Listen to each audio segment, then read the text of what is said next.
Today, I'm going to share to you what you need to know about my hometown, the onion capital of the Visayas, the first-class municipality of Miagao.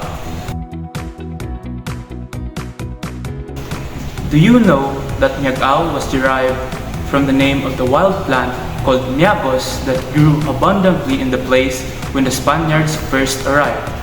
Another version, according to Reverend Father Lorenzo Torres, a native priest of Igbaras, Iloilo, is that Miagao was derived from the name of an old negrito called Miagao, who then asked of the name of the place with the Spaniards and gave his name instead. The Spaniards mistook the answer as a response to their question. In 1716, Miagao gained its independence as a municipality. It was formerly an arrabal of 4 distinct towns. Prior to Miagao's establishment as a town, records indicate that it was an arrabal of Oton until 1580, of Tigbawan until 1652, of Suwaragan, now San Joaquin, until 1703, and of Gimbal until 1716, at which point it became a separate town, but Miagao did not have its own head until 1731. Now, I'm going to share to you the significant persons from Miagao. Pedro Alcantara Monteclaro, known as Tan Pedro. He is a revolutionary who fought against the Spanish colonizers, not just in Miagao but in the whole province of Iloilo. And he also fought against the Americans, but later on surrendered to Captain Barker for the greater good of the municipality. Tan Pedro was a historian, a scholar, a soldier, a patriot, a composer of Spanish, Hiligaynon, and Kinaraya songs and poems, a good father, a husband, a dedicated public servant, a born leader, and a man of high integrity. Pedro Mucho Nacional is credited as a first soldier to escape the death march on April 14, 1942. Then he was tortured for 7 months before he was released. He served against the guerrillas many times, aside to General MacArthur. Though his battle of honors and sacrifice for love of country did not happen in his place of birth, Pedro Nacional represented the spirit of Miagao, wherever the fate taken him. But who really founded Miagao? Normally, it is the Spanish friars. They are responsible for establishing a pueblo as a way of assembling the natives into more manageable group, having the church as the center of activity, with the plaza and all the wealthier natives building homes around the plaza. Now, I'm going to share to you where you can find Miagao. Nestled in the coastal line along the Iloilo Antique Road, Miagao stands proudly as a first-class municipality, having 156.80 square kilometers of land, where the hilly mountains terrain defines its natural charm. Flat stretches and a rarity, mostly confined to the most coast and riverbanks.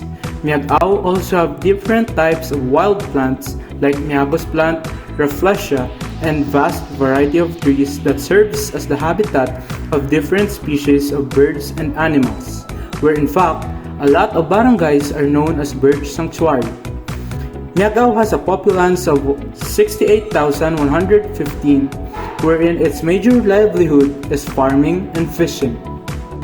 When you hear the name Miagao, I know that the first thing that will come on your mind is the Miagao Church.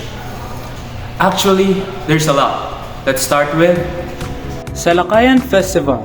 It is a yearly cultural fest and founding anniversary of the town of Miagao.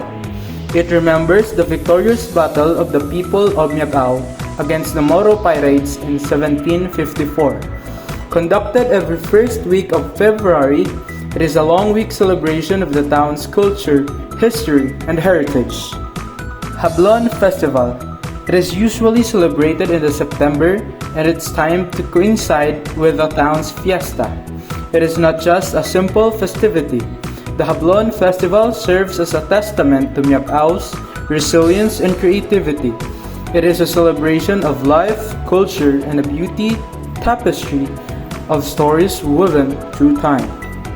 Hablon is a traditional hand-woven textile from the Philippines, specifically from the Western Visayas region. Hablon is a fabric known for its vibrant colors and intricate patterns, often incorporating natural fibers like cotton, piña, abaca, and silk. This weaving tradition is an important part of Miagawanon's cultural heritage, with techniques passed on down through generations. Today, hablon is used in a variety of products, including clothing, accessories, and home furnishings, and there are ongoing efforts to preserve and promote this craft. Native delicacies are an essential part of the Filipino food culture, included Miagao. The delicacy can be local food that is eaten commonly or a food that is prepared for special occasion. Delicacies are native to our municipality, include rice cakes or puto, bayi-bayi, sticky rice or kalamay-hati, suman, among the many list of kakanins that would make you want to return to our town, Miagao. Pottery is not only a great creative activity but also means of livelihood. Local residents of Barangay Kakbang, Miagao are the living proof of how this craft was able to bring them economic prosperity. Earthenware is made from water and clay to form a masterpiece which can be used as cooking and flower pots, vases, storage vats, and others. Miagao is also known for its tourism that offers different ambience that other places don't have. Some of it includes Tinabong Dagat located in Barangay Ungyod, Miagao, Miagao Rice Terraces in Barangay Cabalaunan, Turugan Falls, and Diwata Falls. Taytay Buni. This stone bridge was built in 1854 during the Spanish colonial period. It was built to connect the Miagao to Gimbal, where horse-drawn carriages were widely used as a transportation of choice of the Spanish officials during that period. The bridge was built by local Filipinos through forced labor, and construction was commenced under the vigilant watch of the Guardia Civil or Spanish Guard. The Miagao Church. It was built in year 1786 by the Spanish Augustinian missionaries and was declared as part of the UNESCO World Heritage Site Baroque Churches of the Philippines in year 1993. This historic church was constructed and features Baroque design elements along with motifs of Chinese and Filipino aspects in its facade, making it a unique place of worship and one of the most beautiful architectural gems in the Philippines. That's all about Miagao. If you want to furthermore know Miagao, you can visit the official Facebook page of our town, Miagao Info Cen, and you can also click the links that I will provide. That's all. Thank you.